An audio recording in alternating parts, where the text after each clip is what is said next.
এই পৃথিবীতে অনেকগুলো শিরক আছে, শিরকের অভাব নাই। সাহাবায়ে কেরাম রাসূল পাককে জিজ্ঞাসা করলেন, সুইলান নবী সাল্লাল্লাহু আলাইহি ওয়াসাল্লাম আনি শিরকে, বা সুইলান নবী সাল্লাল্লাহু আলাইহি ওয়াসাল্লাম আনিল কাবাইরে। সাহাবায়ে কেরাম রাসূল পাককে জিজ্ঞাসিত হলেন, ইয়া রাসূলুল্লাহ, কবিরা গুনাহ কি? আকবরুল কাবাইর, বড় অপরাধ কি? রাসূল বললেন, আন তুশরিক বিল্লাহ, আল্লাহর সাথে শিরিক করা। এর চাইতে বড় অপরাধ আর নাই। অনেক শিরিক আছে, আমরা অল্প কিছু শিরিক নিয়ে আজকে কথা বলবো। শিরকের 7টা সিঁড়ি আছে। সিঁড়ি কয়টা? আমরা জানি না যে আমরা যে হাসতে হাসতে, কথা বলতে বলতে, নামাজ পড়তে পড়তে যে মুশরিক হয়ে যাচ্ছে আমরা জানি না। এর মধ্যে একটা শিরক হলো শিরকুর রিহাল। এটা হচ্ছে নিয়ত করে আল্লাহ যা করতে বললেননি তা করা। যেমন নিয়ত করে কবর জিয়ারত করা শিরক। বিশ্বাস হইল না? কবর জিয়ারত গুনাহ না সওয়াব? সবাই বলেন। রাসূল বলেছেন, তোমরা কবর জিয়ারত করো, সুযোগ থাকলে কবরের কাছে যাও, ওখানে গিয়া দিল নরম করো। দেখো পৃথিবীর যেই মানুষের কথায় হাজার হাজার মানুষ উঠতো আর বসতো, এই মানুষটা এখন মাটির নিচে, কথা বলতে পারে না। ওখানে যাও, গিয়ে দেখো। কিন্তু কবর নিয়ত করে জিয়ারত করা জায়েজ? বলেন না জায়েজ? আপনি বললেন আমার বাপ মারা গেছেন, যেমন আমার বাবা মারা গেছেন 2012-র 10 ফেব্রুয়ারি, আর আমি নিয়ত করলাম না আজকে আমি সিলেটে যাব বাবার কবর জিয়ারত করতে, পুরো সফর গুনাহ হয়ে যাবে। আপনি নিয়ত করে সফর করতে পারবেন না। আপনি আপনার প্রয়োজনে যাবেন এবং প্রয়োজনের ভিতরে আপনি জিয়ারত করবেন। সুবহানাল্লাহ বলেন না? দেখবেন অনেক ঈদের আগে পরে বিভিন্ন জায়গায় ফেস্টুন লাগায় যে আমরা ঈদের পরে 2 গাড়ি বাস নিয়ে শাহজালাল মাজার জিয়ারত করতে যাব, ভাড়া 2000 টাকা। কথা কোন টাকা? এগুলো করে কি করে না? আপনারা মনে নতুন শুনছেন আমার কাছ থেকে। করে কি করে না? জায়েজ না না জায়েজ? রব বলেছেন শিরক, রব বলেছেন শিরক করবে। শিরক। আমি বলছি না শাহজালালের কবর জিয়ারত করতে নিষেধ করছি না, অবশ্যই করবেন। শাহপরানের কবর জিয়ারত করবেন, বড় বড় বুজুর্গদের ওয়ালির কবর জিয়ারত করবেন, নিষেধ না, সওয়াব, ভালো কাজ। নিয়ত করে যাওয়া জায়েজ নাই। সন্দেহ আছে? বলেন না সন্দেহ আছে? যেতে পারবেন। আজকাল কেমন হয়ে গিয়েছে, এটা বলে শিরকুর রিহাল আউলিয়া ইল্লাহ, এটা এমন হয়ে গিয়েছে আজকে যে দেখবেন আমরা যারা এখানে বসেছি, এই পৃথিবীতে আল্লাহর সবথেকে দামি ঘর হচ্ছে কাবা। কোনটা? সবাই বলেন না। কাবা ঘরে যারা এই কালো ঘরটা মুছে কাজ করে, কাজের লোক, কর্মচারী, ওরা কি জুতা খুলে মুছে না জুতা সহ? বলেন না, সত্য কথা বলবেন। জুতা খুলে না জুতা সহ? এই জায়গার মতো দামি জায়গা পৃথিবীতে আর আছে? এখানে জুতা খুলে গেছে না জুতা নিয়ে গেছে? তাহলে বোঝা গেল জুতা নিয়ে যাওয়া অপরাধ যদি জুতা পবিত্র থাকে। আমার কথা বুঝতে পেরেছেন? আপনার জুতা যদি পবিত্র হয়, মানে পাক হয়, পাক, এই জুতা নিয়ে মসজিদে এসে জুতা সহ নামাজ জায়েজ। নামাজ বলেন, নামাজ। বিশ্বাস হচ্ছে না? বিশ্বাস হয় না? আপনার জুতা যদি পাক হয়, জুতার উপরের অংশ যেখানের সাথে আপনার জুতা পায়ের পাতা লাগানো, এই অংশ যদি পাক হয়, এই জুতা দিয়ে নামাজ, বলেন না, নামাজ জায়েজ। নামাজ জায়েজ। আপনারা যারা বাইতুল্লাহ জিয়ারতে গিয়েছেন বা যান, আপনারা জিয়ারত করে বাইতুল্লাহ থেকে পিছন দিকে ব্যাক করে ফিরেন, বুক বাইতুল্লাহর দিকে দিয়া পিছনে হেঁটে হেঁটে যান। যান যান, মানে বাইতুল্লাহ এখানে আপনি এভাবে পিছনে পিছনে আসলেন, যে আদব রক্ষা করলেন, করেন? কথা বলেন না কেন? করেন না। বাইতুল্লাহর মতো ঘরে গিয়াও বাইতুল্লাহর দিকে পিঠ দিয়া ঘোরাঘুরি করেন, বাইতুল্লাহ থেকে যেদিকে মন চায় সেদিকে বের হন। আপনি গেলেন মসজিদে নববীতে, আপনি গেলেন রাউযাতুম মিন রিয়াযিল জান্নাহ, যে কোনো দরজা দিয়ে বাহির হওয়া যায় না? গলা বলেন, যায় না? রাসূলের রওজা, রাসূলের কবর যেখানে আছে, এখানে পিঠ দিয়ে মানুষ বের হয়ে যায় না? কথা বলেন, যায় না? তাইলে রাসূলের কবর যেখানে, ওখানেও মানুষ পিছন দিকে ব্যাক করে না। আল্লাহর ঘর যেখানে, ওখানেও মানুষ পিছন দিকে ব্যাক করে না। আর বাংলাদেশের কিছু মাজারে আপনি যখন ঢুকবেন, জুতা নিতেও দেয় না, জুতা পিছনে রেখে দিতে বলে, এমনকি ডুববার পরে বলে পিঠ দেওয়া যাবে না, আস্তে আস্তে পিছন দিয়ে ব্যাক করা লাগবে, বলে কি বলে না?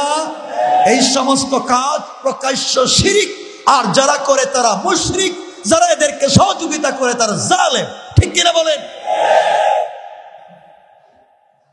আল্লাহর ঘরে যা হচ্ছে না, আল্লাহর ঘরের সাথে যা হয় না, আপনার ওখানে কবরে এখন বিয়াদবি হচ্ছে। আমার কথা কি বুঝতে পারতেছেন আপনারা? আল্লাহর ঘরে আপনি যাচ্ছেন,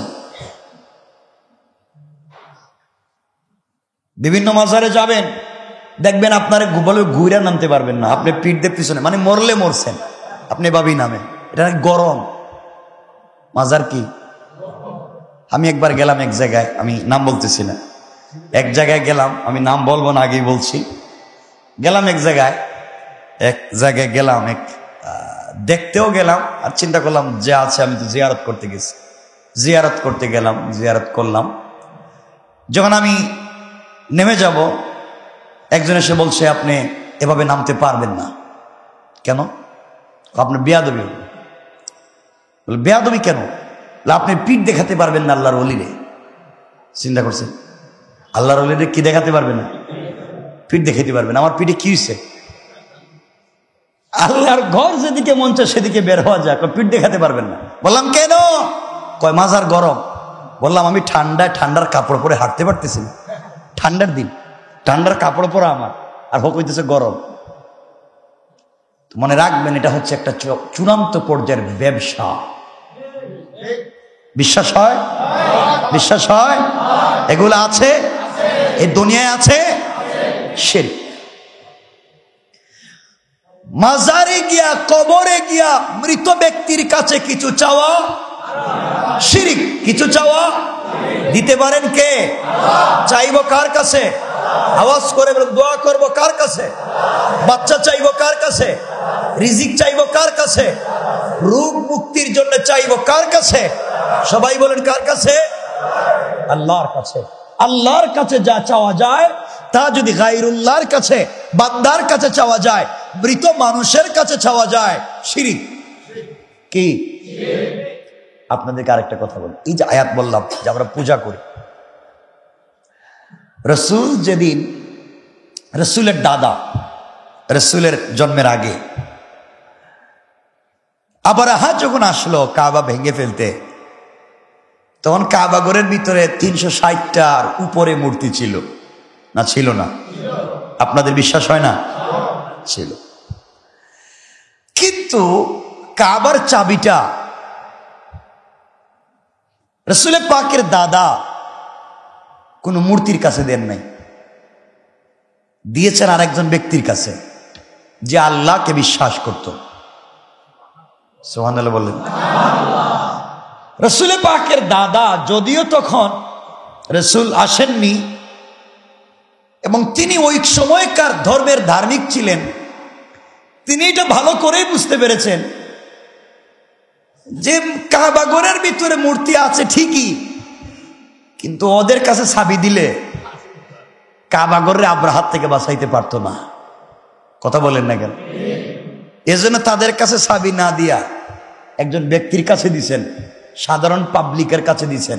তাহলে বুঝা গেল, মরা মানুষ, পড়ে যাওয়া বস্তু, জড় পদার্থ, তার জীবন নাই, সে কার উপকার করতে পারে?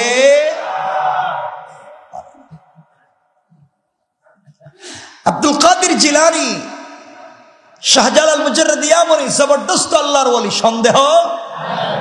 কিন্তু তাদের চাইতে যারা আপনারা জীবিত আছেন এখনো আপনারা দামি, তাদের চাইতে আপনারা এখনো বহুত দামি। এর কারণ হলো আজকে চাইলে শাহজালাল উঠে 2 রাকাত জুমার সালাত পড়তে পারবেন, আজকে চাইলে সূরা কাহফ তেলাওয়াত করতে পারবেন, আজকে চাইলে রাত্রে তাহাজ্জুদ পড়তে পারবেন। কিন্তু এই সমাজের সবথেকে বড় চোর আর বদমাইশ যে সেও চাইলে পুরো রাত তাহাজ্জুদে কাটাইয়া দিতে পারে। তাহলে হায়াতে জিন্দেগি বাকি আছে, এখনো আল্লাহর সাথে সম্পর্ক করার সুযোগ। কথা লম্বা হয়ে যায়। তাহলে 1 নাম্বার, নিয়ত করে কবর জিয়ারতে যাওয়া যাবে না। 2 নাম্বার, শিরকের আরেকটা অংশ হলো আল্লাহ ছাড়া অন্যের নামে শপথ করা। কে বললো আমার মায়ের কসম, এটা অরিজিনাল মুশরিক। এগুলো মানে আপনারা নতুন শুনছেন, মানে কেউ মায়ের কসম দেয় না, দেয়। কসম কার নামে? আর শপথ হবে কার নামে? ওয়াল্লাহে বিল্লাহে তাল্লাহে যাই বলেন, কসম কার নামে? আসতে বললেন যে শপথ হবে কার নামে? আপনি বলেন আমার মায়ের কসম, আপনি বলেন আমার বাবার কসম, আপনি আপনার বাচ্চার মাথায় হাত রাইখা বলেন কসম। আসলে তো আপনি বাটপার, আপনি আসলে কসম করতেছেন না, ওই পাবলিককে ঠকাইতেছে। কথা বলেন নাকি? আসলে তো কসম হয় নাই। অন্যের নামে কসম হবে কেন? শিরক। এরপরে এখন নতুন কসম করে এখানে এই গলার হাত দিয়ে ভাবে, গলায় হাত দিয়ে টান দে। কথা বল নাকি? এখানে হাত দিয়ে কসম, তুমি কি শয়তান? এখানে কি কথা বলছেন না কেন? এগুলা হয় কি হয় না? এখানে কি এর কসম? সবগুলা শিরিক। সবগুলা কি বলেন না? সবগুলা। আবার বলেন সবগুলা। সবাই বলেন সবগুলা। তাহলে কসম শপথ হবে কার নামে? আল্লাহ ছাড়া গায়রুল্লাহ নামে শপথ শিরিক। শপথ কি? পরিষ্কার? কয়টা বললাম? 2টা। 3 নাম্বার, তাবিজ। তাবিজ, তাবিজ লটকানো। রাসূল বলেছেন মান আল্লাকা তামিমাতান ফাকাদ আশরাকা। যেই তাবিজে আল্লাহর নাম ছাড়া, কোরআন সুন্নাহ ছাড়া শিরকি কোনো কথা থাকবে, কুফরি কালাম থাকবে, ব্ল্যাক ম্যাজিক থাকবে, জাদু থাকবে, এটা লটকানো শিরিক। বলেন শিরিক। সবাই বলেন শিরিক। তাবিজ লটকানো, গলায় দেন, হাতে দেন, আর যেখানে মন চায় দেন। যদি আল্লাহর নাম ছাড়া, রাসূলের নাম ছাড়া, কোরআন সুন্নাহ ছাড়া আরো কোন জিনিস থাকে, তাবিজে লিখে দিছে ফেরাউনের নাম। কার নাম? গলা লইয়া আটতেছে। মনে রাখবেন রাসূল বলেছেন মান আল্লাকা তামিমাতান ফাকাদ আশরাকা। আল্লাহর নাম ছাড়া, রাসূলের নাম ছাড়া, কোরআন সুন্নাহ ছাড়া ভিন্ন কোন জিনিস, হারাম কোন জিনিস, দেবদেবীর নাম, শিরকি নাম, কুফরি নাম, এরপরে ব্ল্যাক ম্যাজিক, জাদু, এগুলা লটকানো শিরিক। লটকানো। সবাই বলেন লটকানো।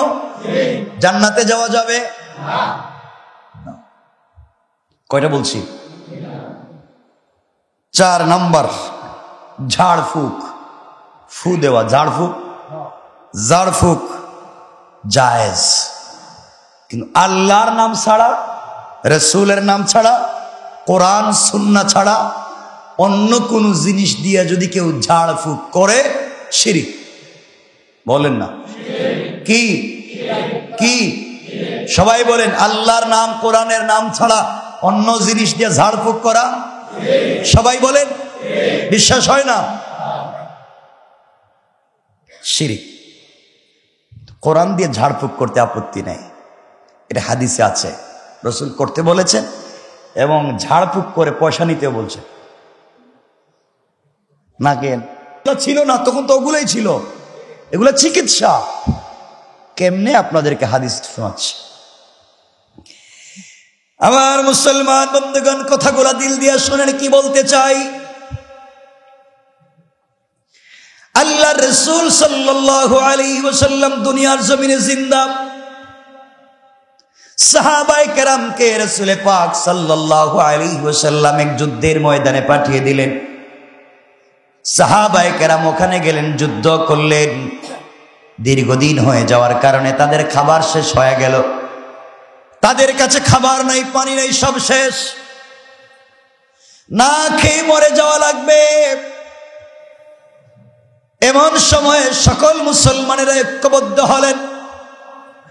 পার্শ্ববর্তী অমুসলিম খ্রিস্টানদের কাছে গিয়ে বললেন, ভাইরে, যুদ্ধে এসেছি সত্য, কিন্তু খাবার নাই। মানবিক দিক বিবেচনা করে তোমরা কি আমাদেরকে কিছু খাবার পানি দিতে পারো? তারা ডাক দিয়া বলল, এটাই তো সুযোগ, আমাদের বিরুদ্ধে যুদ্ধ করতে আসছো, খাবার নাই, এবার মরো, এবার না খেয়া মরো, যুদ্ধে তোমরা পরাজয় বরণ করো। মুসলমানরা বেগতিক অবস্থা দেখলেন, বেঁচে থাকার কোনো পদ্ধতি নাই। কয়েক দিনের ভিতরে দেখেন কাফেরদের ভিতরে, অমুসলিম মুশরিকদের ভিতরে খ্রিস্টানদের লিডার যে ছিল তাকে সাপ কামড় দিয়েছে। কে কামড় দিছে? কথা বলেন না। তখন কি আর মেডিকেল ছিল? সাপ কামড় দিয়েছে। তারা তাদের ধর্মে যত উঝা ছিল সব লাগিয়ে দিয়েছে, কিন্তু বিষ যায় না। এই লোকটা শেষ পর্যন্ত মরণাপন্ন অবস্থায় পৌঁছে গেল, মনে হয় আর বাঁচবে না। কোন সময় জানি মরে যায়, এমন একটা অবস্থায় যখন পৌঁছে গেল, সবাই সিদ্ধান্ত নিল, দেখি তো মুসলমানদের মধ্যে ঝাড়ফুঁক করার মতো কেউ আছে কিনা। মুসলমানদের কাছে এসে বলছে, শোনো মুসলমানেরা, তোমাদের মধ্যে ঝাড়ফুঁক করার মতো কেউ আছে কি? সবাই লিডারকে দেখিয়ে দিলেন, সেনাপতিকে দেখিয়ে দিলেন। তিনি বললেন, আমি পারবো ঝাড়ফুঁক করতে, কিন্তু তোমাদের কাছে খাবার চাইছিলাম, পানি চাইছিলাম, দিলে না। এবার সাপে কামড়াইছে, ভালো হয়েছে। কথা বলেন না কেন?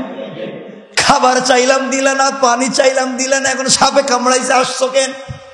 কয়, যা চাইবা তাই দিতে রাজি, এর পরেও বাঁচাও। বিপদে পড়লে সব কয়। কথা বলেন না কেন? বিপদের আগে এক পয়সা মসজিদে দিতে চায় না, বিপদের আগে হুজুরে দাওয়াত খাওয়াইতে চায় না। যখন দেখতেছে ছেলে আর আগের মতো কথা কইতে পারে না, সাকরাত শুরু হয়েছে, হুজুর যা আছে হাফ 14 গোষ্ঠী শুদ্ধ আসেন, একটু দোয়া কইরা দেন। এখন কথা বলেন না কেন? এখন দেখবেন সব ঠিক। তিনি বললেন, কি বলতে চাও বলো? সবাই ডাক দিয়া বলছে, মুসলমানেরা শোনো, আমাদের লিডার সাপের কামড়ে মরে যায়, তোমাদের কাছে কিছু থাকলে করো। তিনি বললেন, তোমরা বিনিময়ে কি দিবে বলো? দেখেন, একজন মুসলিম আর চিকিৎসা করতে যাচ্ছেন মুশরিককে। তারা বলছে, আমরা কমপক্ষে 30টা ছাগল দিব। কয়টা? আসতে কইলেন যে 30টা ছাগল। তিনি বলেন, বাড়াইয়া দেওয়া লাগবে। তারা বলে, আরো প্রয়োজনে বাড়াইয়া দিব। তিনি তার কাছে পৌঁছে গেলেন, যেখানে সাপ কামড় দিয়েছে ওখানে। তিনি কি যেন তিলাওয়াত করলেন, ফু দিলেন। ফু দেওয়ার সাথে সাথে পুরা বডি থেকে তার বিষাক্ত বিষ বের হয়ে গিয়েছে। সুবহানাল্লাহ, জোরে বলেন। 30টা ছাগলও দিয়েছে, আরো বেশি দিয়েছে। সাহাবায়ে কেরাম 2 গ্রুপ হয়ে গেলেন। ঝাড়ফুঁক করে যে আমরা নিলাম, এখন তো আমরা মরে যাচ্ছি না খাইয়া, এই মুহূর্তে কি এই জিনিসটা খাওয়া জায়েজ হবে কিনা? ওই আপনাদের মতো কেউ জায়েজ, কেউ না জায়েজ। জায়েজ হবে কিনা? ঝাড়ফুঁক করে নিয়েছি, তাও মুসলমানদের কাছ থেকে ঝাড়ফুঁক নয়, করেছেন অমুসলিমকে। এই ছাগল খাওয়া জায়েজ হবে কিনা?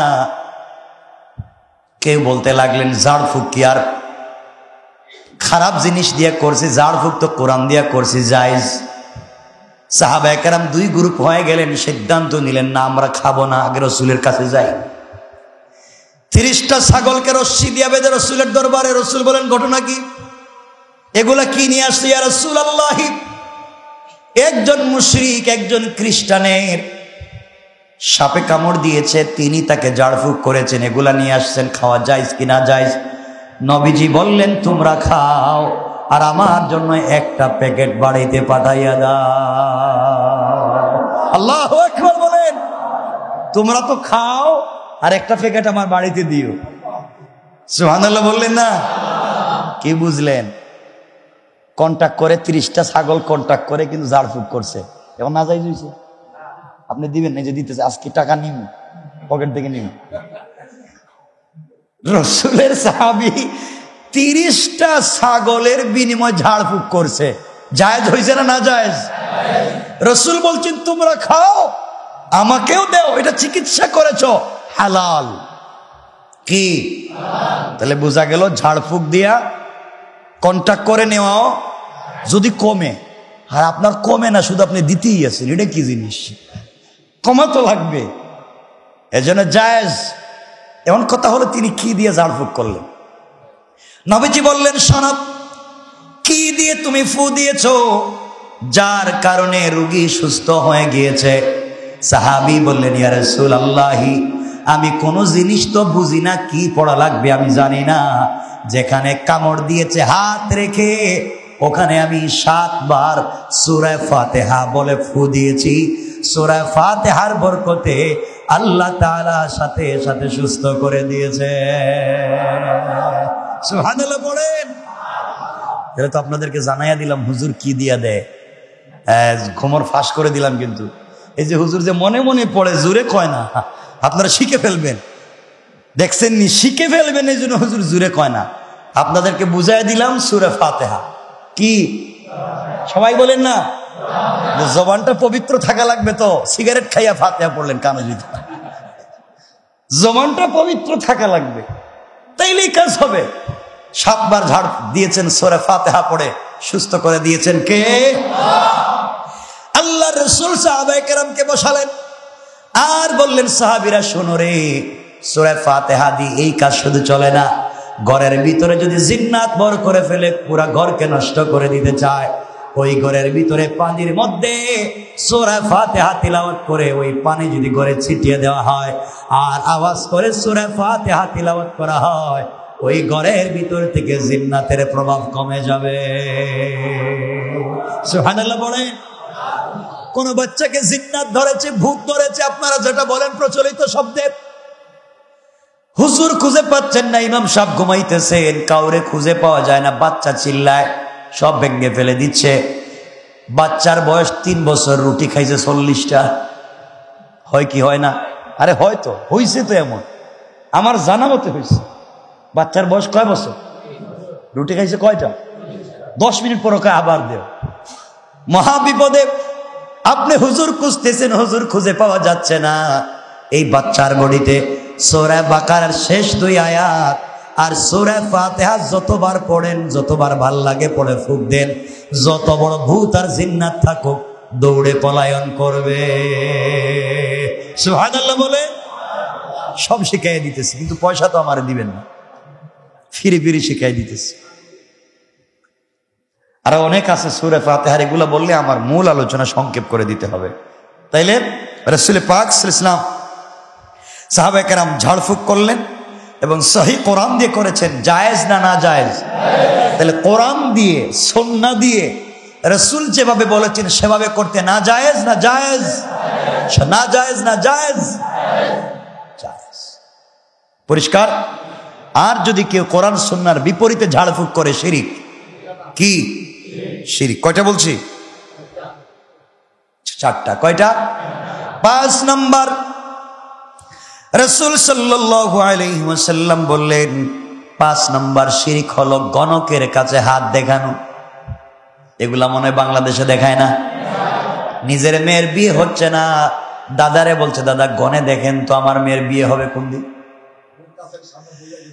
হাত দেখানো হারাম, শিরিক। হাত দেখে গনে গনে কোন জিনিস বলা শিরিক। একজন গনে গনে বলছে বাবারে আগামী বছর তুমি বিয়ে করবা, গনে বলছে আগামী বছর বিয়ে করবা, 10 বছরের ভিতরে কোটি টাকার মালিক হইবা। গনে গনে বলতেছে আসলে বিয়ে করছে 10 বছর আগে, 10 বছর আগে বিয়ে করে লিস, গয়না কইতেছে আগামী বছর বিয়ে করবে। তোমার কপালে এটাই লেখা। জুতা খুলে দিছে বাড়ি। মারলেন কেন? এটাই তো তোমার কপালে লেখা। এটা গনে পাও নাই কোনো জায়গায়? কথা বলেন না কেন? এটা গনাগনি করে দেখো নাই কোনো জায়গায় লেখা আছে? এই জন্যে মনে রাখবেন, যারা গণকের কাছে হাত দেখায়, আল্লাহ রসুল বলেছেন শিরিক। যেই ব্যক্তি গণকের কাছে হাত দেখালো, সে যদি আল্লাহর কোন ওলিও হয়, 40 রাত্রের তার ইবাদত কবুল হবে না। নাউজুবিল্লাহ বলেন। সহিহ হাদিসে রাসূল বলেছেন, যারা গণকের কাছে হাত দেখায় 40 দিন রাতের ইবাদত কবুল হয় না। 40 দিন রাত সে তাকে নাপাক আর অপবিত্র। আপনি চিন্তা করেন, এই লোকটা যদি এই মুহূর্তে মারা যায় কি অবস্থা হবে? আপনি চিন্তা করেন একবার, এই লোকটা যদি মারা যায়। কয়টা বললাম? অনেকগুলো বলার কথা ছিল। এই 60টা, আরো বলার কথা আমার 17টা। আর হবে না আজকে। আমার বন্ধুগণ, 6 নম্বর যে কথা আপনাদের কাছে বলতে চাই, 6 নম্বর শিরিক হলো অশুভ লক্ষণ। এটা কিন্তু আমাদের সমাজে খুব সচরাচর পাওয়া যায়। কিসের লক্ষণ? কোন জিনিসকে অশুভ মনে করা শিরিক। কারণ ইসলামের কোন লক্ষণ অশুভ হতে পারে না। অমুক মাসের অত তারিখে নিজের মেয়ের বিয়া দেওয়া অশুভ, এলা কয় না? কথা বলেন। শিরিক। কথা বলেন। সকালবেলা দোকান খুলেছেন, সকালবেলা বুড়ে দোকান খুলছেন। একজন লোক দোকানে গেছে, গিয়া বলছে, আঙ্কেল আমার ঘরে ডিম নাই, 2টা ডিম দেন। ডিম হাতে নিয়ে দেখলো পকেটে পয়সা নাই, ঘর থেকে এনে পয়সা দিচ্ছে। আপনি বলেন আমার জিন্দেগি নষ্ট করলেন। দোকানের প্রথম কাস্টমার, আপনি বাকি চাইলেন পুরা দিন, অশুভ। বলে না? কথা বলেন। বলে না? যারা ব্যবসা করেন কান খাড়া করেন, শিরিক। কি কথা বলেন না কেন? সবাই বলেন কি? শিরিক। দোকানে প্রথম একজন বাকি নিয়েছে, সারাদিন বাকি যাবে, আপনি যে বিশ্বাস করলেন, শিরিক। কথা বলেন কি? আপনি সকালে ঘুম থেকে বের হয়েছেন, কোথাও যাবেন, রাস্তায় বের হয়ে দেখলেন এক মহিলা খালি কলস নিয়ে যায়, আপনি বলেন আমার জিন্দেগি শেষ করে ফেলছে। কথা বলেন না কেন? এগুলা হয় না গ্রামে? শিরিক। এগুলা কি বলেন? আসতে বলবেন না জোরে বলেন? এগুলা এলাকায় নাই? কথা বলেন নাই? আল্লাহ রসুল বলেছেন, যারা এগুলা বলে রে, এগুলা হচ্ছে মারাত্মক পর্যায়ের শিরিক। আরো বলেন তো, সকালে কি দেখলে শিরিক? আজকে রাত্রে ঘুম থেকে উঠে দেখলেন, গভীর রাত্রে পেশায় ডাকে। কি ডাকে? বলেন ঘটনা কি? আজকের সব রাত মনে খারাপ হয়ে গেছে। শিরিক। কারণ আল্লাহ তাআলা যা সৃষ্টি করেছেন, কোন জিনিসের অশুভ কোন জিনিস লক্ষণ দেন নাই। যেটায় অশুভ আছে বলে দিয়েছেন, আপনার অধিকার নাই রবের সৃষ্টির কোন আওয়াজকে অশুভ বলা। ঠিক কিনা বলেন? এগুলো ব্যবসা বাণিজ্য নাই। আমরা আজকে যেখান থেকে আলোচনা করবার জন্য আমরা তিলাওয়াত করেছি কোরআনে কারীমের 5 নম্বর পারার 4 নম্বর সূরা, সূরা নিসার রুকু যেখানে 18, আয়াত হচ্ছে সেখানে 116। আমরা 116 থেকে কিছু তেলাওয়াত শুনেছি। আমরা এখান থেকে কিছু কথা শুনবো ইনশাআল্লাহ। আল্লাহ বলেছেন, ইন্নাল্লাহা লা ইয়াগফিরু আন ইউশরাকা বিহি ওয়া ইয়াগফিরু মা দুনা যালিকা লিমান ইয়াশা। আল্লাহ বলছেন, ইন্নাল্লাহা লা ইয়াগফিরু, নিশ্চয় আল্লাহ ক্ষমা করেন না এবং ক্ষমা করবেন না, আন ইউশরাকা বিহি ওয়া ইয়াগফিরু মা দুনা যালিকা লিমান ইয়াশা, একমাত্র শিরক যারা করে বা শিরকের গুনাহ আল্লাহ ক্ষমা করবেন না, করেন না এবং করবেন না। কিসের গুনাহ? আমার সাথে কথা বলতে হবে, সবাই বলেন শিরক। আল্লাহ বলছেন, আমি শিরকের গুনাহকে ক্ষমা করি না। এখন আল্লাহ যদি বলেন আমি শিরক ক্ষমা করি না, পৃথিবীতে এমন কোন সুপার পাওয়ার বা সুপারম্যান আছে কি যা দিয়ে মাফ করানো যাবে? কথা বলেন। আমাকে দিয়ে মাফ করাতে পারবেন? আপনার বাপকে দিয়ে, পীর সাহেবকে দিয়ে, আপনার রাসূলকে দিয়ে? আল্লাহ বলছেন আমি ক্ষমা করবই না। এছাড়া বলেছেন আরো যত অপরাধ আছে, যেমন ওয়াগফিরু মা দুনা যালিকা লিমান ইয়াশা, এছাড়া আর যত অপরাধ আছে আল্লাহ চাইলে ইচ্ছা করলে সব ক্ষমা করে দিতে পারেন। সকলে সুবহানাল্লাহ বললেন না? আপনারা কি আমার ভাব বুঝতে পেরেছেন? শিরিক ছাড়া সব গুনাহ মাফ করে দিতে বলেন, পার দিতে। জিনা ছোট গুনাহ না বড় গুনাহ? শিরিক। এটা কি শিরিক? জিনা কি শিরিক? আল্লাহ বলছেন শিরিক ছাড়া সব মাফ। এর অর্থ হলো জওয়ান জিনার মতো অপরাধও আল্লাহ মাফ করে দিবেন। সবাই বলেন না সুবহানাল্লাহ। শিরিককে মাফ, কথা বলেন, মাফ করবেন না। ওয়ামান ইউশরিক বিল্লাহ, আল্লাহ বলছেন যে ব্যক্তি আল্লাহর সাথে কাউকে শরীক করে, কার সাথে? ওয়ামান ইউশরিক বিল্লাহ ফাকাদ দাল্লা দালালাম বাঈদা, আল্লাহ বলছেন সে গোমরাহির মধ্য থেকে অনেক দূরে গিয়ে গিয়েছে। আল্লাহ বলছেন সে গুমরাহির অনেক দূরে গিয়ে গিয়েছে। ফাকাদ দাল্লা দালালাম বাঈদা, গুমরাহির অনেক দূর পৌঁছে গিয়েছে। এখান থেকে ক্ষমা করিয়ে কেউ নিয়ে আসবার আর কোনো পদ্ধতি নাই। আমার এতটুকুন কথা বুঝছেন? আমরা আরো কিছু আয়াত এখান থেকে শুনব। তাহলে এই আয়াতে আল্লাহ রাব্বুল ইজ্জত ওয়াল জালাল বলেছেন যারা শিরিক করে তাদেরকে ক্ষমা, এছাড়া সব গুনাহ, কথা বলেন, সব গুনাহ। কেন তিনি শিরিক ক্ষমা করবেন না? কারণ এটা গুমরাহির মারাত্মক পর্যায়ে পৌঁছে যাওয়া, এজন্য রব ক্ষমা করবেন না।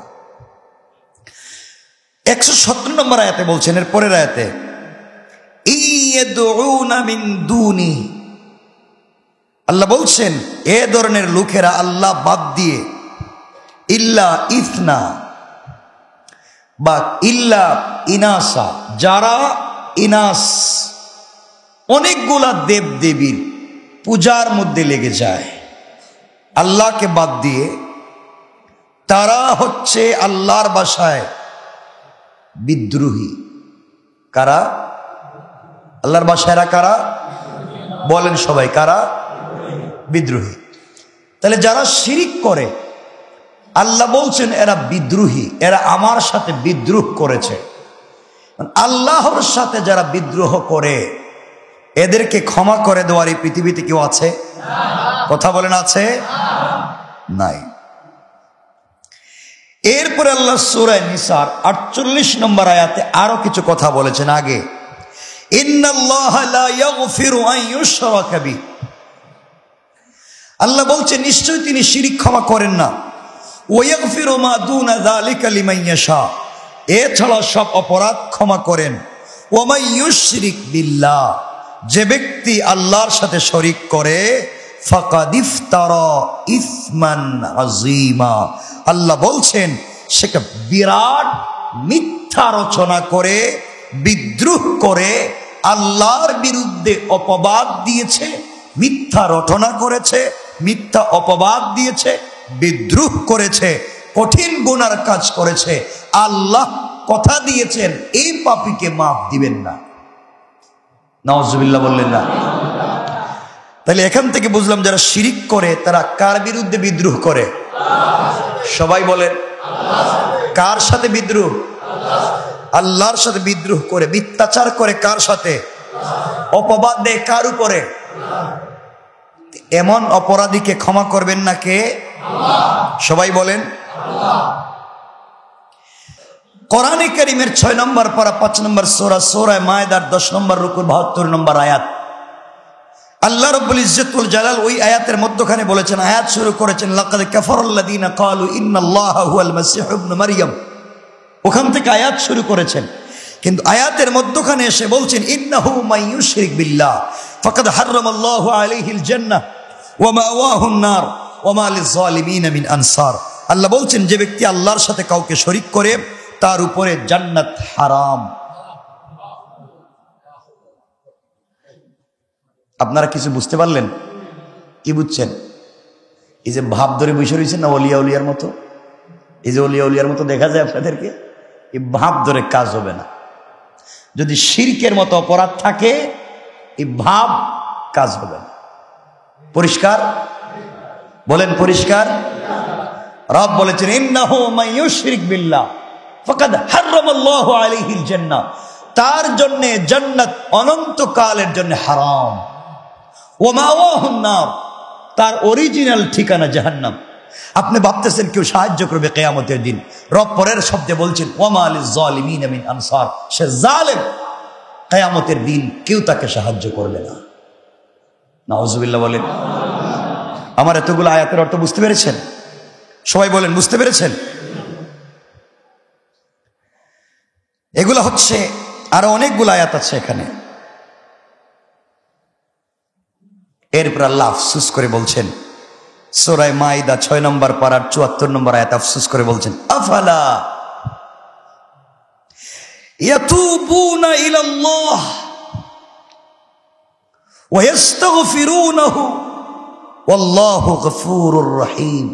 আল্লাহ বলছেন তবে কি তারা আল্লাহর কাছে তওবা করবেই না? চিন্তা করতেছেন, এত গরম রাগ রাগ কথা বলছেন, এবার বলছেন তবে কি তারা এত কিছুর পরেও একবার ক্ষমা চাইবে না? আফালা ইয়াতুবুনা ইলাল্লাহ, তারা কি আল্লাহর কাছে আসবে না ফিরে? তারা কি একবার তওবা করবে না? তারা কি তাদের রবের কাছাকাছি থাকতে চায় না? যে তাকে এত কিছু দিল, যার অক্সিজেন ব্যবহার করে গুনাহ করছে, যার জমিনে বসবাস করে গুনাহ করছে, সে কি একবারও সে রবের কাছাকাছি আসবে না? ওয়াস্তাগফিরুনা, এবং সে কি ক্ষমা প্রার্থনা করবে না? আল্লাহ রব্বুল ইজ্জত ওয়াল জালাল বলছেন কেউ যদি ক্ষমা চায়, রব বলছেন ওয়াস্তাগফিরুনা, সে কি ক্ষমা চাইবে না? তোমরা কি ভয় পাচ্ছ? আল্লাহ বলছেন তোমরা কি ভয় পাচ্ছ যে এত বড় গুনাহ করেছি, রব ক্ষমা করবেন কিনা? আল্লাহ বলছেন আল্লাহু গফুরুর রহিম, নিশ্চয় আমি অত্যন্ত ক্ষমাশীল এবং পরম করুণাময়। তো আসতে বললেন আল্লাহু আকবার, আরো জোরে পড়েন আল্লাহু আকবার। এত গরম কথা বলেছেন, রাগ করেছেন, গুসা করেছেন, কেউ তাকে অপরাধ ক্ষমা করবে না বলেছেন, সে আল্লাহর বিরুদ্ধে বিদ্রোহ করেছে বলেছেন, সে জালেম বলেছেন, কিয়ামতের দিন কেউ সাহায্য করবে না, এত কথা বলছেন। এরপরে আবার বলছেন রাগ তো আমি করছি, কারণ অভিভাবক যিনি হয় তিনি রাগ করতে পারে। অভিভাবক যদি পরিবারে রাগ করে ফেলে, বেঁকে বসে, এই পরিবারকে আর লাইনে আনা যাবে না। কথা বলেন না? একটা পরিবারের মূল জিম্মাদার সে যদি উল্টা হয়ে যায়, এই পরিবার তছনছ হয়ে যাবে। কথা বলেন না কেন? আল্লাহ হচ্ছেন আমাদের অভিভাবক, আল্লাহু ওয়ালিয়ুল্লাযীনা আমানু, তিনি তো ঈমানদারদের ওলি, অভিভাবক। তিনি যদি বেঁকে বসে থাকেন, এই পাগল, এই গোলাম, এই গুনাহগারদেরকে জান্নাতে নিয়ে যাবে কে? এই জন্য পরে বলছেন শোনো, তোমাদের লজ্জা হয় না? তোমরা কি ক্ষমা চাইবেই না? তোমরা কি ক্ষমা চাইবেই না? আসো আমার কাছে ক্ষমা চাও, আমি অত্যন্ত ক্ষমাশীল, পরম দয়ালু। সুবহানাল্লাহ, জোরে বলেন আল্লাহু আকবার। রব কি দয়ালু। আমরা এখান থেকে কিছু কথা খুব সংক্ষেপ করে শুনতে চাই। আল্লাহ যেন আমাদেরকে তৌফিক দান করেন। আমিন বলেন, সবাই বলেন আমিন। আমিন। তাইলে আল্লাহ, এখান থেকে আমরা বুঝতে পারলাম আল্লাহ সব ক্ষমা করেন, কি করেন না? শিরিক। বলেন না, কি ক্ষমা করেন না? শিরিক। কিন্তু এরপরেও যদি মরার আগে কেউ তওবা করে যায়, তাহলে ক্ষমা। ধরেন আমরা যারা এখানে বসছি, আমরা বিদআত করতে পারি না, শিরিক করতে পারি না। তে শিরিকের মতো অপরাধ আর আছে? নাই। আমরা এখন সকলে মিলে বসে আসি কোথায়? আল্লাহর ঘর। কোথায় আছি? বাবা কথা বলেন না, সবাই কোথায় আছি?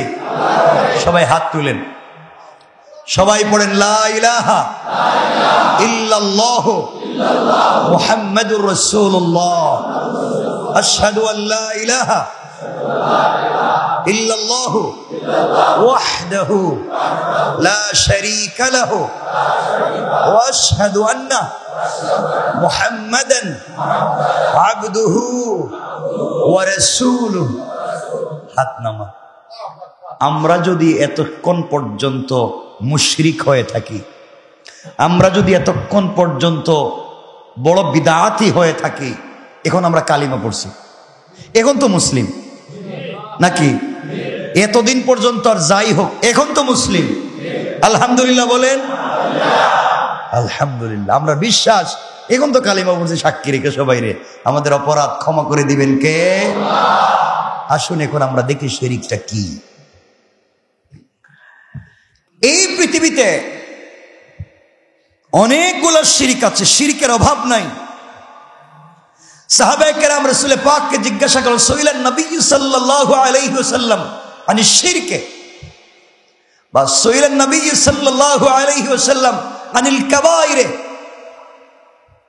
সাহাবায়ে কেরাম রাসূল পাককে জিজ্ঞাসা করলেন, জিজ্ঞাসিত হলেন, ইয়া রাসূলুল্লাহ কবিরা গুনাহ কি, আকবরুল কাবাইর বড় অপরাধ কি? রাসূল বললেন, আন তুশরিক বিল্লাহ, আল্লাহর সাথে শিরিক করা, এর চাইতে বড় অপরাধ আর নাই। অনেক শিরিক আছে, আমরা অল্প কিছু শিরিক নিয়ে আজকে কথা বলবো। শিরকের 7টা সিঁড়ি আছে। সিঁড়ি কয়টা? আমরা জানি না যে আমরা যে হাসতে হাসতে কথা বলতে বলতে নামাজ পড়তে পড়তে যে মুশরিক হয়ে যাচ্ছে আমরা জানি না। এর মধ্যে একটা শিরক হলো শিরকুর রিহাল। এটা হচ্ছে নিয়ত করে আল্লাহ যা করতে বললেননি তা করা। যেমন নিয়ত করে কবর জিয়ারত করা শিরক। বিশ্বাস হইল না? কবর জিয়ারত গুনাহ না সওয়াব? সবাই বলেন। রাসূল বলেছেন তোমরা কবর জিয়ারত করো, সুযোগ থাকলে কবরের কাছে যাও, ওখানে গিয়া দিল নরম করো। দেখো পৃথিবীর যেই মানুষের কথায় হাজার হাজার মানুষ উঠতো আর বসতো, এই মানুষটা এখন মাটির নিচে, কথা বলতে পারে না। ওখানে যাও, গিয়ে দেখো। কিন্তু কবর নিয়ত করে জিয়ারত করা জায়েজ? বলেন না জায়েজ? আপনি বললেন আমার বাপ মারা গেছেন, যেমন আমার বাবা মারা গেছেন 2012-র 10 ফেব্রুয়ারি, আর আমি নিয়ত করলাম না আজকে আমি সিলেটে যাব বাবার কবর জিয়ারত করতে, পুরো সফর গুনাহ হয়ে যাবে। আপনি নিয়ত করে সফর করতে পারবেন না। আপনি আপনার প্রয়োজনে যাবেন এবং প্রয়োজনের ভিতরে আপনি জিয়ারত করবেন। সুবহানাল্লাহ বলেন না? দেখবেন অনেক ঈদের আগে পরে বিভিন্ন জায়গায় ফেস্টুন লাগায় যে আমরা ঈদের পরে 2 গাড়ি বাস নিয়ে শাহজালাল মাজার জিয়ারত করতে যাব, ভাড়া 2000 টাকা। কথা কোন টাকা? এগুলো করে কি করে না? আপনারা মনে নতুন শুনছেন আমার কাছ থেকে। করে কি করে না? জায়েজ না না জায়েজ? রব বলেছেন শিরক, রব বলেছেন শিরক করবে না, শিরক। আমি বলছি না শাহজালালের কবর জিয়ারত করতে নিষেধ করছি না, অবশ্যই করবেন। শাহপরানের কবর জিয়ারত করবেন, বড় বড় বুজুর্গদের ওয়ালির কবর জিয়ারত করবেন, নিষেধ না, সওয়াব, ভালো কাজ। নিয়ত করে যাওয়া জায়েজ নাই। সন্দেহ আছে? বলেন না সন্দেহ আছে? যেতে পারবেন। আজকাল কেমন হয়ে গিয়েছে, এটা বলে শিরকুর রিহাল লিআউলিয়া ইল্লাহ, এটা এমন হয়ে গিয়েছে আজকে যে দেখবেন আমরা যারা এখানে বসেছি, এই পৃথিবীতে আল্লাহর সবথেকে দামি ঘর হচ্ছে কাবা। কোনটা? সবাই বলেন না। কাবা ঘরে যারা এই কালো ঘরটা মুছে কাজ করে, কাজের লোক, কর্মচারী, ওরা কি জুতা খুলে মুছে না জুতা সহ? বলেন না, সত্য কথা বলবেন। জুতা খুলে না জুতা সহ? এই জায়গার মতো দামি জায়গা পৃথিবীতে আর আছে? এখানে জুতা খুলে গেছে না জুতা নিয়ে গেছে? তাহলে বোঝা গেল জুতা নিয়ে যাওয়া অপরাধ যদি জুতা পবিত্র থাকে। আমার কথা বুঝতে পেরেছেন? আপনার জুতা যদি পবিত্র হয়, মানে পাক হয়, পাক, এই জুতা নিয়ে মসজিদে এসে জুতা সহ নামাজ জায়েজ। নামাজ বলেন, নামাজ। বিশ্বাস হচ্ছে না? বিশ্বাস হয় না? আপনার জুতা যদি পাক হয়, জুতার উপরের অংশ যেখানের সাথে আপনার জুতা পায়ের পাতা লাগানো, এই অংশ যদি পাক হয়, এই জুতা দিয়ে নামাজ বলেন না, নামাজ জায়েজ, নামাজ জায়েজ। আপনারা যারা বাইতুল্লাহ জিয়ারতে গিয়েছেন বা যান, আপনারা জিয়ারত করে বাইতুল্লাহ থেকে পিছন দিকে ব্যাক করে ফিরেন, বুক বাইতুল্লাহর দিকে দিয়া পিছনে হেঁটে হেঁটে যান, যান যান মানে বাইতুল্লাহ এখানে আপনি এভাবে পিছনে পিছনে আসলেন, যে আদব রক্ষা করলেন, করেন? কথা বলেন না কেন করেন না? বাইতুল্লাহর মতো ঘরে গিয়াও বাইতুল্লাহর দিকে পিঠ দিয়া ঘোরাঘুরি করেন, বাইতুল্লাহ থেকে যেদিকে মন চায় সেদিকে বের হন। আপনি গেলেন মসজিদে নববীতে, আপনি গেলেন রাউযাতুম মিন রিয়াযিল জান্নাহ, যে কোনো দরজা দিয়ে বাহির হওয়া যায় না, গলা মনে যায় না। রাসূলের রওজা, রাসূলের কবর যেখানে আছে, এখানে পিঠ দিয়া মানুষ বের হয়ে যায় না, কথা বলেন যায় না? তাইলে রাসূলের কবর যেখানে, ওখানেও মানুষ পিছন দিকে ব্যাক করে না। আল্লাহর ঘর যেখানে, ওখানেও মানুষ পিছন দিকে ব্যাক করে না। আর বাংলাদেশের কিছু মাজারে আপনি যখন ঢুকবেন, জুতা নিতেও দেয় না, জুতা পিছনে রেখে দিতে বলে, এমনকি ডুববার পরে বলে পিঠ দেওয়া যাবে না, আস্তে আস্তে পিছন দিয়ে ব্যাক করা লাগবে, বলে কি বলে না? এই সমস্ত কাজ প্রকাশ্য শিরিক, আর যারা করে তারা মুশরিক, যারা এদেরকে সহযোগিতা করে তারা জালেম, ঠিক কিনা বলেন? আল্লাহর ঘরে যা হচ্ছে না, আল্লাহর ঘরের সাথে যা হয় না, আপনার ওখানে কবরে এখন বিয়াদবি হচ্ছে। আমার কথা কি বুঝতে পারতেছেন আপনারা? আল্লাহর ঘরে আপনি যাচ্ছেন,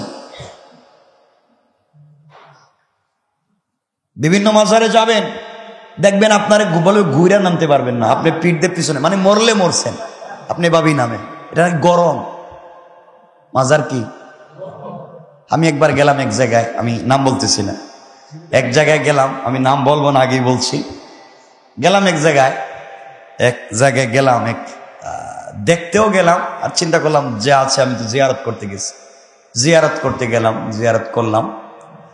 যখন আমি নেমে যাব, একজন এসে বলছে আপনি এভাবে নামতে পারবেন না। কেন? আপনি বেয়াদবি। বলে বেয়াদবি কেন? আপনি পিঠ দেখাতে পারবেন না আল্লাহর ওলিরে। চিন্তা করছেন, আল্লাহর ওলিরে কি দেখাতে পারবেন না? পিঠ দেখাতে পারবেন। আমার পিঠে কি হয়েছে? আল্লাহর ঘর যেদিকে মন চায় সেদিকে বের হওয়া যায়, পিঠ দেখাতে পারবেন না। বললাম কেন? কয় মাজার গরম। বললাম আমি ঠান্ডার কাপড় পরে হাঁটতে পারতেছি না, ঠান্ডার দিন, ঠান্ডার কাপড় পরা আমার, আর হোক হইতেছে গরম।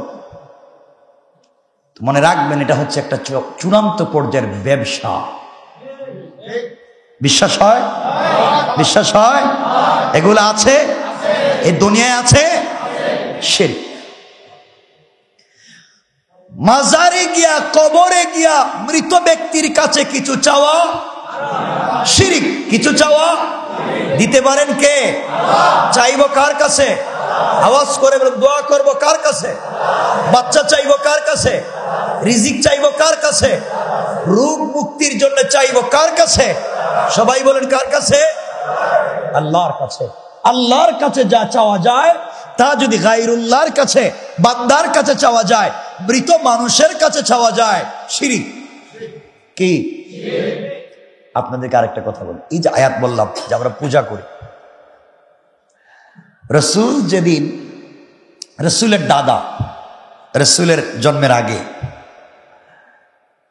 আবরাহা যখন আসলো কাবা ভেঙে ফেলতে, তখন কাবা ঘরের ভিতরে 360টার উপরে মূর্তি ছিল না? ছিল না? আপনাদের বিশ্বাস হয় না? ছিল।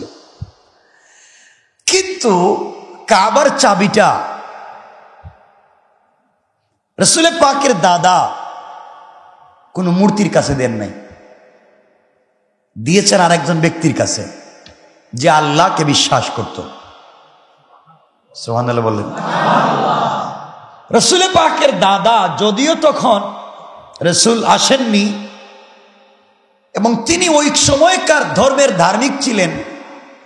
তিনি এটা ভালো করেই বুঝতে পেরেছেন যে কাবাগরের ভিতরে মূর্তি আছে ঠিকই, কিন্তু ওদের কাছে চাবি দিলে কাবাগরের আব্রাহাত থেকে বাঁচাইতে পারতো না। কথা বলেন না কেন? এজন্য তাদের কাছে চাবি না দিয়া একজন ব্যক্তির কাছে দিছেন, সাধারণ পাবলিকের কাছে দিছেন। তাহলে বুঝা গেল মরা মানুষ, পড়ে যাওয়া বস্তু, জড় পদার্থ, তার জীবন নাই, সে কার উপকার করতে পারে।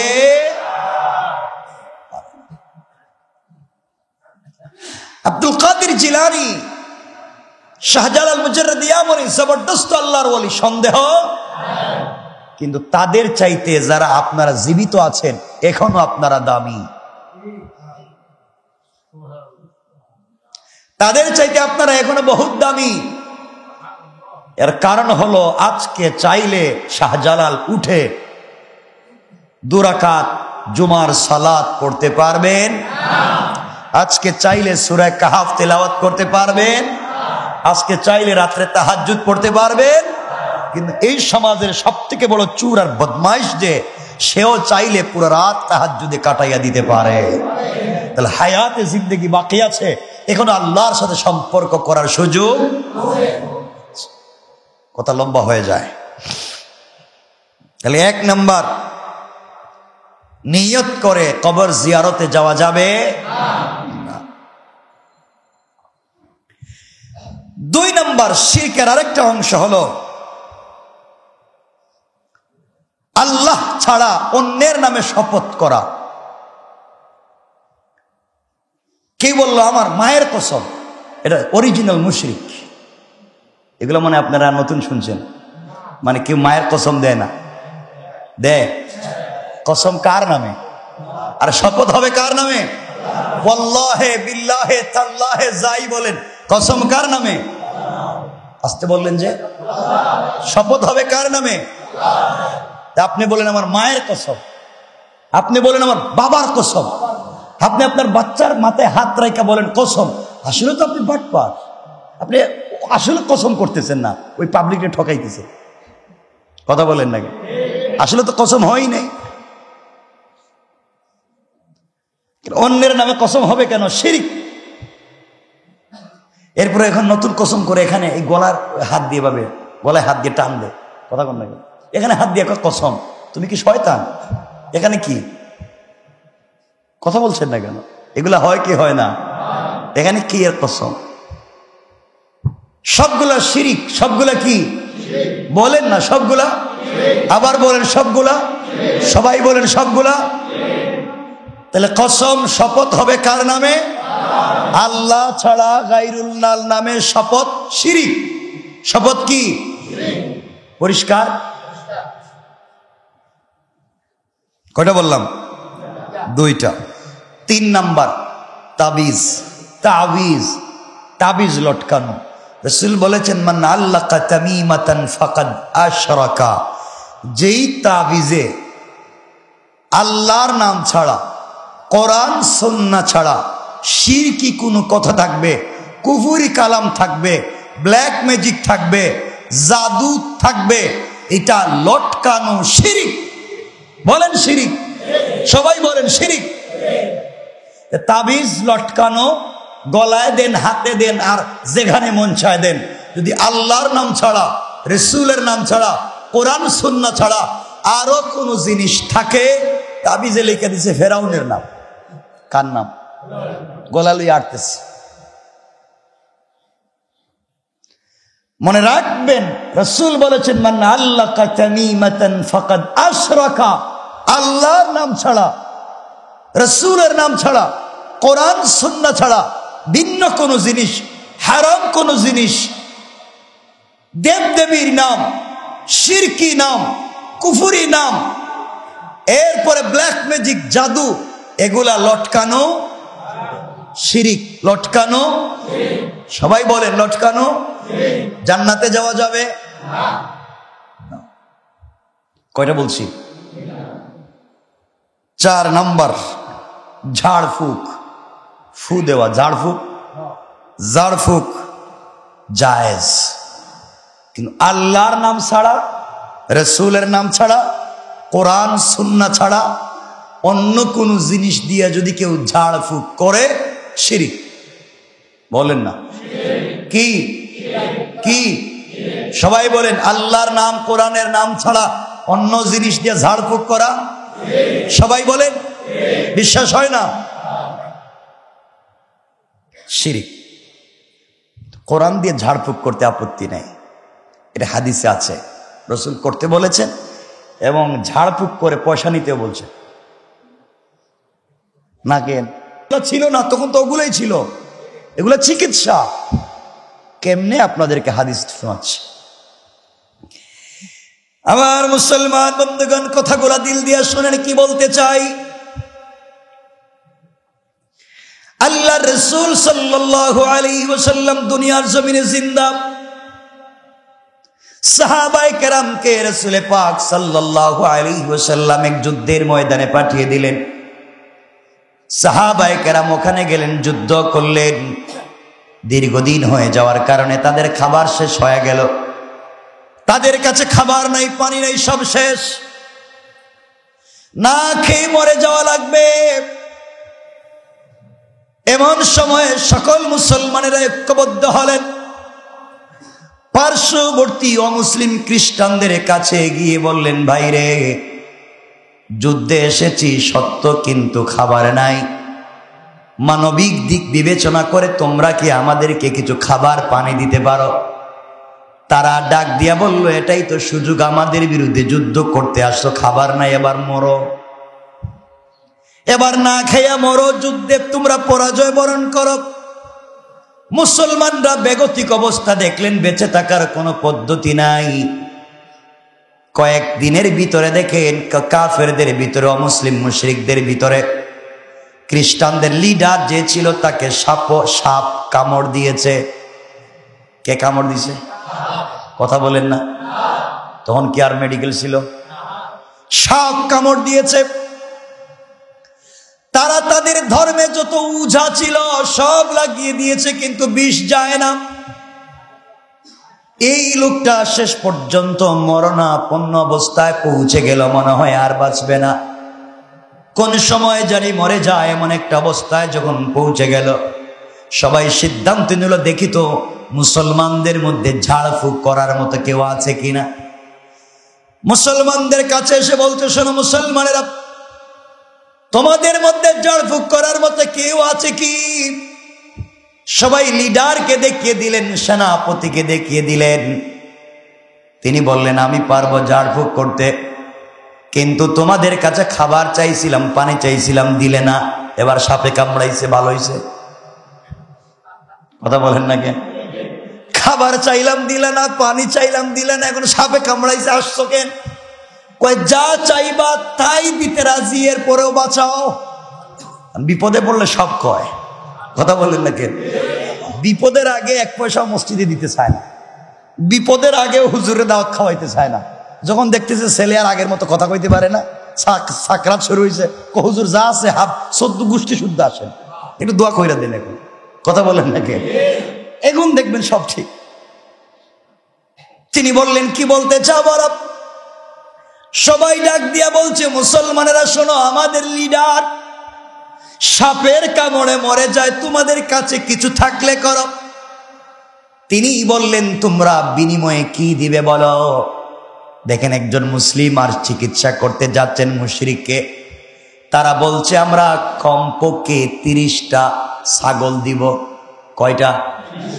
আসতে কইলেন যে 30টা ছাগল। তিনি বলেন, বাড়াইয়া দেওয়া লাগবে। তারা বলে, আরো প্রয়োজনে বাড়াইয়া দিব। তিনি তার কাছে পৌঁছে গেলেন, যেখানে সাপ কামড় দিয়েছে ওখানে। তিনি কি যেন তিলাওয়াত করলেন, ফু দিলেন। ফু দেওয়ার সাথে সাথে পুরা বডি থেকে তার বিষাক্ত বিষ বের হয়ে গিয়েছে। সুবহানাল্লাহ, জোরে বলেন। 30টা ছাগলও দিয়েছে, আরো বেশি দিয়েছে। সাহাবায়ে কেরাম 2 গ্রুপ হয়ে গেলেন। ঝাড়ফুঁক করে যে আমরা নিলাম, এখন তো আমরা মরে যাচ্ছি না খাইয়া, এই মুহূর্তে কি এই জিনিসটা খাওয়া জায়েজ হবে কিনা? ওই আপনাদের মতো কেউ জায়েজ, কেউ না জায়েজ। জায়েজ হবে কিনা?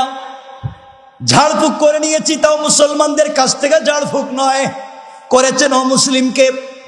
এই ছাগল খাওয়া জায়েজ হবে কিনা? কেউ বলতে লাগলেন ঝাড়ফুঁক কি আর খারাপ জিনিস দিয়ে করছি? ঝাড়ফুঁক তো কোরআন দিয়ে করছি, জায়েজ। সাহাবায়ে কেরাম দুই গ্রুপ হয়ে গেলেন, সিদ্ধান্ত নিলেন না আমরা খাবো না, আগে রসুলের কাছে যাই। 30টা ছাগলকে রশ্মি দিয়ে বেঁধে রসুলের দরবারে। রসুল বলেন ঘটনা কি? এগুলা কি নিয়ে আসছে ইয়া রাসূলুল্লাহ? একজন মুশরিক, একজন খ্রিস্টানের সাপে কামড় দিয়েছে, তিনি তাকে ঝাড়ফুঁক করেছেন, এগুলা নিয়ে আসছেন, খাওয়া জায়েজ কি না জায়েজ? নবীজি বললেন তোমরা খাও, আর আমার জন্য একটা প্যাকেট বাড়িতে পাঠাইয়া দাও। আল্লাহু আকবার বলেন। তোমরা তো খাও, আর একটা প্যাকেট আমার বাড়িতে দিও। সুবহানাল্লাহ বললেন না? কি বুঝলেন? কন্টাক্ট করে 30টা ছাগল কন্টাক্ট করে কিন্তু ঝাড়ফুঁক করছে, এখন না যাই হইছে। আপনি দিবেন না যে দিতেছে, আজকে টাকা নিন, পকেট থেকে নিন।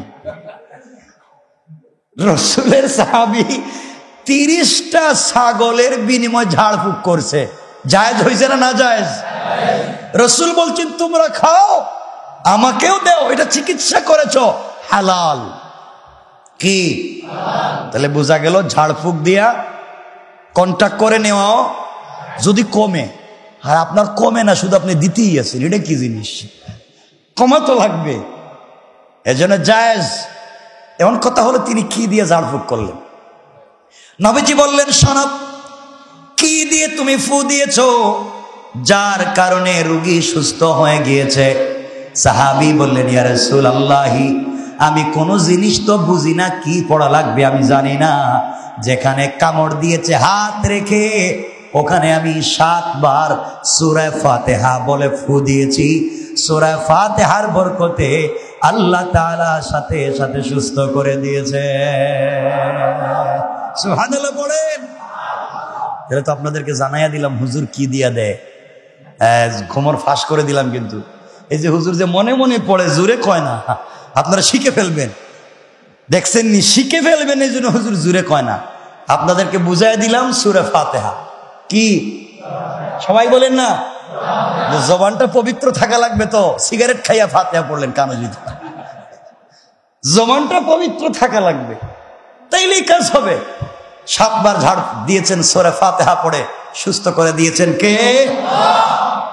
আল্লাহর রাসূল সাহাবায়ে কেরামকে বসালেন আর বললেন সাহাবীরা শোনো রে, সূরা ফাতিহা দিয়ে এই কাজ শুধু চলে না, ঘরের ভিতরে যদি জিন্নাত বর করে ফেলে, পুরা ঘরকে নষ্ট করে দিতে চায়, ওই ঘরের ভিতরে পানির মধ্যে সূরা ফাতিহা তিলাওয়াত করে ওই পানি যদি ঘরে ছিটিয়ে দেওয়া হয় আর আওয়াজ করে সূরা ফাতিহা তিলাওয়াত করা হয়, ওই ঘরের ভিতর থেকে জিন্নাতের প্রভাব কমে যাবে। সুবহানাল্লাহ বলেন। কোন বাচ্চাকে জিন্নাত ধরেছে, ভূত ধরেছে, আপনারা যেটা বলেন প্রচলিত শব্দে, হুজুর খুঁজে পাচ্ছেন না, ইমাম সাহেব ঘুমাইতেছেন, কাউরে খুঁজে পাওয়া যায় না, বাচ্চা চিল্লায়, সব ভেঙে ফেলে দিচ্ছে। বাচ্চার বয়স 3 বছর, রুটি খাইছে 40টা। হয় কি হয় না? আরে হয়তো হইছে, তো এমন আমার জানা মতে হয়েছে। বাচ্চার বয়স কয় বছর? রুটি খাইছে কয়টা? 10 মিনিট পর ওকে আবার দেও। মহাবিপদে আপনি হুজুর খুঁজতেছেন, হুজুর খুঁজে পাওয়া যাচ্ছে না। এই বাচ্চার বডিতে সূরা বাকারার শেষ 2 আয়াত আর সূরা ফাতিহা যতবার পড়েন, যতবার ভাল লাগে পড়ে ফুঁক দেন, যত বড় ভূত আর জিন্নাত থাকুক দৌড়ে পলায়ন করবে। সুবহানাল্লাহ বলে। সব শিখাই দিতেছি, কিন্তু পয়সা তো আমারে দিবেন না, ফিরে ফিরে শিখাই দিতেছি। আর অনেক আছে সূরা ফাতিহার, এগুলো বললে আমার মূল আলোচনা সংক্ষেপ করে দিতে হবে। তাইলে রাসূল পাক সাল্লাল্লাহু আলাইহি ওয়াসাল্লাম সাহাবায়ে কেরাম ঝাড়ফুঁক করলেন এবং সহি কোরআন দিয়ে করেছেন। জায়েজ না না জায়েজ? তাহলে কোরআন দিয়ে, সুন্নাহ দিয়ে রাসূল যেভাবে বলেছেন সেভাবে করতে না জায়েজ না জায়েজ? না জায়েজ না জায়েজ? জায়েজ। পরিষ্কার। আর যদি কেউ কোরআন সুন্নাহর বিপরীতে ঝাড়ফুঁক করে, শিরিক। কি শিরিক? কয়টা বলছি? 4টা। কয়টা? 5 নম্বর, রাসূল সাল্লাল্লাহু আলাইহি ওয়াসাল্লাম বললেন 5 নম্বর শিরিক হলো গণকের কাছে হাত দেখানো। এগুলা মনে হয় বাংলাদেশে দেখায় না। নিজের মেয়ের বিয়ে হচ্ছে না, দাদারে বলছে দাদা গনে দেখেন তো আমার মেয়ের বিয়ে হবে কোন দিন। হাত দেখানো হারাম, শিরিক। হাত দেখে গনে গনে কোন জিনিস বলা শিরিক।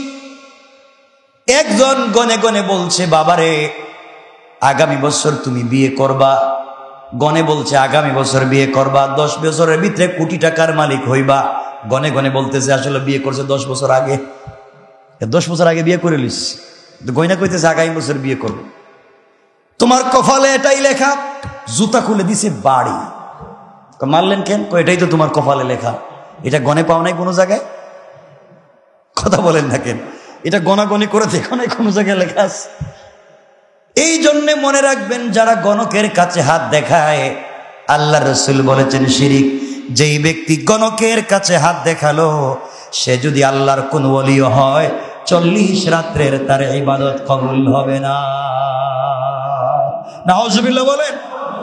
সহিহ হাদিসে রাসূল বলেছেন, যারা গণকের কাছে হাত দেখায় 40 দিন রাতের ইবাদত কবুল হয় না। 40 দিন রাত সে তাকে নাপাক আর অপবিত্র। আপনি চিন্তা করেন এই লোকটা যদি এই মুহূর্তে মারা যায় কি অবস্থা হবে? আপনি চিন্তা করেন একবার, এই লোকটা যদি মারা যায়। কয়টা বললাম? অনেকগুলো বলার কথা ছিল।